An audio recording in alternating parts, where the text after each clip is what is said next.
Hi. So we are going to address the most burning issue, that is private limited versus LLP. Hi, this is Rishi. Hi, this is Raj. We are from Invest in Pre-Leased. We help you profit from curated pre-lease proposals.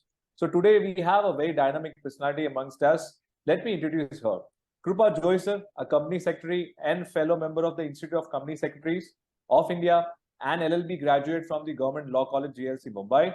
She is passionate about corporate laws and has worked with a reputed practicing CS firm and got hands-on experience with leading with one of the India's largest corporate sectors, that is construction industry, handling corporate restructuring, legal due diligence, drafting agreements, rendering opinion on diverse issues under Companies Act, FEMA, NBFC, and has represented her clients before NCLT, SEBI, RBI for more than 9 years now.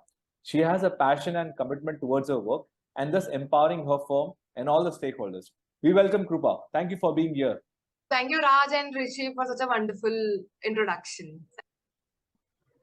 So, Krupa, we want to also understand that when you said these are the two preferred SPVs which people are going ahead with, so why is that? Apart from the liability part, what is the essence? Why would people go ahead with this? Okay, so apart from liability, one of the major aspects both of these entities have is governance and transparency.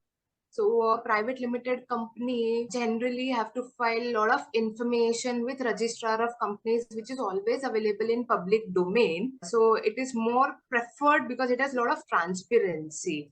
Any layman or any general public can just go to on the website of registrar of companies, that is MCA, Ministry of Corporate Affairs, and can download all the details of related to a private limited company. Similarly, it's with the LLP also.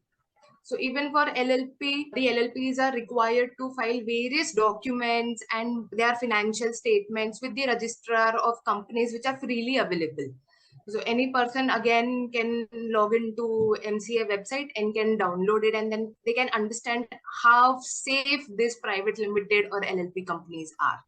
Yes, so it involves a lot of transparency and governance also.